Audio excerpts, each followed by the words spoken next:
మాజీ మంత్రి హరీష్ రావు మాట్లాడుతున్నారు. లైవ్ చూద్దాం.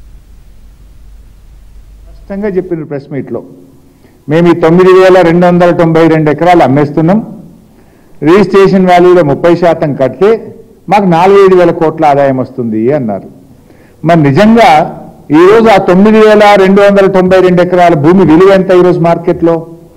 ఖచ్చితంగా 5 లక్షలకు తగ్గదు. 5 లక్షల కోట్ల రూపాయల విలువ కలిగిన భూమి. మరి నేను అడుగుతా ఉన్నా శ్రీధర్ బాబు గారిని, ఈ ప్రభుత్వాన్ని, ఈ 5 లక్షల కోట్ల విలువ కలిగిన భూమిని 4-5 కోట్లకే ఎందుకు కట్టబెడతా ఉన్నారు? అంటే మిగతా 4,95,000 కోట్లు స్కామ్ కాకపోతే ఏంటి? దాన్ని ఏమనాలి? మీరే చెప్పింది కదా 4-5 కోట్లే వస్తాయని.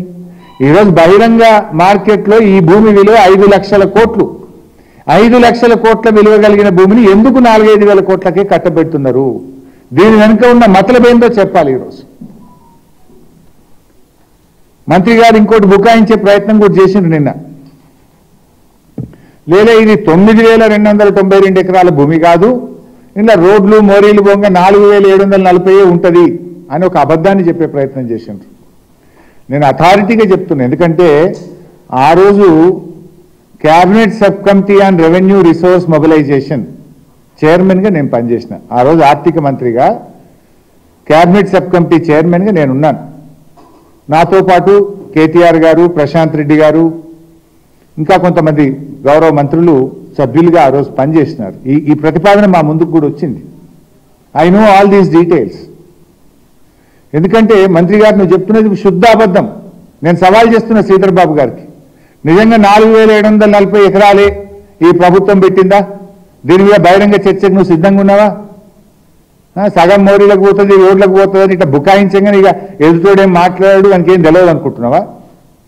మేము కూడా ఆ రోజు ప్రభుత్వంలో ఉన్నాం కదా. అంటే దాన్ని తగ్గించి, సగానికి సగం తగ్గించి చూపే ప్రయత్నం చేస్తా ఉన్నాడు శ్రీధర్ బాబు గారు. అంటే భూ కుంభకోణం యొక్క విస్తీర్ణాన్ని సగానికి సగం తగ్గించాలనేటువంటి విఫల యత్నానికి శ్రీధర్ బాబు గారు పాల్పడతా ఉన్నారు. ఇందులో స్పష్టంగా ప్రభుత్వం యొక్క డొల్లతనం బయటపడ్డది. నిన్న బీఆర్ఎస్ పార్టీ కేటీఆర్ గారు అనేకమైనటువంటి ప్రశ్నలు వేశారు. ఏ ఒక్క ప్రశ్న కన్నా ప్రభుత్వం సూటిగా సమాధానం చెప్పిందా? చెప్పండి ఇప్పటికైనా. మీకు ఇంత పెద్ద ముఖ్యమైన కీలకమైన నిర్ణయాన్ని మీరు అసెంబ్లీ పెట్టాల్సింది, అసెంబ్లీలో చర్చించండి. 5 లక్షల కోట్లు మన బడ్జెట్ కంటే రెట్టింపు కదా. మన రాష్ట్ర ప్రభుత్వ బడ్జెట్తో 2 అంతల స్కామ్ ఇది. మన బడ్జెట్ 2.5 లక్షల కోట్లు దాటలేదు. మీరు పెట్రోల్ 3 లక్షలు పెట్టినా దాటుడు 2.5 దాటలేదు. అంటే 5 లక్షల కోట్లు అంటే 2 సంవత్సరాల బడ్జెట్తో సమానమైన ఇంత ప్రధానమైనటువంటి నిర్ణయాన్ని మీరు శాసనసభకు పెట్టకుండా, సభలో చర్చించకుండా, రాత్రికి రాత్రే పాలసీ పెట్టి 1,000 కోట్లు, లక్షల కోట్లు కొల్లగొట్టమంటే బీఆర్ఎస్ పార్టీ చూస్తూ ఊరుకోదు. ఇంత ఇంపార్టెంట్ ఇష్యూను మీరు అట్లా రాత్రికి రాత్రి ఎట్లా చేస్తారండి? నిన్న కేటీఆర్ గారు అడిగిన ఏ ఒక్క ప్రశ్నకి ఎందుకు సమాధానం ఇవ్వరు? నేను అడుగుతా ఉన్నా. ఇప్పుడు ప్రభుత్వం, ఆనాడు బీఆర్ఎస్ ప్రభుత్వం సెలెక్టెడ్గా కోర్టు కేసులు ఉండే, అప్పటికే కిరణ్ కుమార్ రెడ్డి ప్రభుత్వం నిర్ణయం తీసుకున్నది. ఆ భూములు ఆజామాబాద్ భూములు వాళ్ళకి ఇవ్వాలని కిరణ్ కుమార్ రెడ్డి ప్రభుత్వం నిర్ణయం తీసుకుంది. దాని మీద వాళ్ళు హైకోర్టు నుంచి ఆర్డర్ తెచ్చుకున్నారు. సో కోర్టు ఆర్డర్ ఉందని చెప్పి ఆ రోజు మేము రెగ్యులరైజ్ చేయాలని చెప్పి నిర్ణయించినాం. ఒక్క ఆజామాబాద్ నిర్ణయిస్తే కూడా ఆ రోజు మేము 200% కట్టాలన్నాం. సబ్ రిజిస్ట్రేషన్ వాల్యూ మీద 200% కట్టాలని నిర్ణయం తీసుకున్నాం. అంటే మీకు బాగా అర్థం కావాలి, ప్రజలకు అర్థం కావాలంటే, అక్కడ ఒక గజం 100 రూపాయలు ఉందనుకోండి, 100 రూపాయలు సబ్ రిజిస్ట్రేషన్ కార్డ్ వాల్యూ, మనం రిజిస్ట్రేషన్ ఆఫీస్లో పోయి ఫీజు కడతాం కదా, ఆ కార్డ్ వాల్యూ 100 రూపాయలు ఉందనుకోండి, ఆ రోజు 200 రూపాయలు రాష్ట్ర ప్రభుత్వానికి కడితే మీకు ఆ భూమిని ఫ్రీ హోల్డ్ చేస్తాము అని ఆనాడు బీఆర్ఎస్ ప్రభుత్వం నిర్ణయం తీసుకుంది. ఇవాళ కాంగ్రెస్ ఏం నిర్ణయం తీసుకుంది? అదే 100 రూపాయలు రిజిస్ట్రేషన్ కార్డ్ వాల్యూ ఉంటే మీరు 30 రూపాయలు కట్టండి చాలు, మీకు ఫ్రీ హోల్డ్ చేస్తాము అంటుంది కాంగ్రెస్ పార్టీ. అంటే ఎంత లుక్సాన్ అవుతుంది గవర్నమెంట్ ఖజానాకు? గజానికి 170 రూపాయలు లుక్సాన్ అయినట్టేనా? మేము 100 ఉంటే 200 కట్టమని మేమన్నాం. మీరేమంటున్నారు? 100 ఉంటే 30 రూపాయలు కట్టండి చాలు, మీకు ఫ్రీ హోల్డ్ చేస్తాం, ఈ భూమి మీకు దారాదత్తం చేస్తాము అంటున్నారు.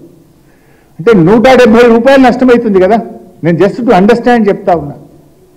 అందుకే 5 లక్షల కోట్లు రావాల్సిన చోట 5,000 కోట్లు మాత్రమే వస్తాయి అని మంత్రి గారు నిన్న ఉన్న నిజాన్ని మంచిగా కుండబద్దలు కొట్టినట్టు బయట పెట్టిండు. అందుకే ఆయనకు థ్యాంక్స్ కూడా చెప్పిన నేను. ఇవాళ బీఆర్ఎస్కు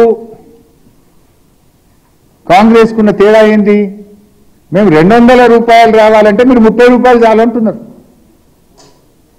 ఇది రాష్ట్ర ప్రభుత్వ ఖజానాకు తీరని నష్టం చేస్తూ ఉన్నారు మీరు. ఇందులో ఇంకా గమ్మత్ ఏంటంటే ఎంత అసలు కొద్దిగానే ఉండాలి వాళ్ళకి ప్రభుత్వం నడపడానికి. వారం రోజుల్లోగా అప్లికేషన్లు పెట్టాలన్నట, వారం రోజుల్లోగా టీజీఏసీ అప్లికేషన్లను పరిశీలించాలన్నట, అవతల వారం రోజుల లోపలనే అధికారుల కమిటీ దానికి అనుమతి ఇవ్వాలన్నట, అనుమతి ఇచ్చిన 45 రోజుల్లో పైసలు కట్టాలన్నట. అంటే మొత్తం 2 నెలల కుల్ల అయిపోవాలన్నట. 2 నెలలు ఏంది ఇంత ఆగము? వారం రోజుల్లో అనుమతి, వారం రోజుల్లో మీరు డిమాండ్ నోటీస్ ఇస్తారు, 45 రోజుల్లో పైసలు కట్టాలన్నా? 2 నెలల్లో మొత్తం స్కామ్ ఖతం చేయాలనుకుంటున్నారా?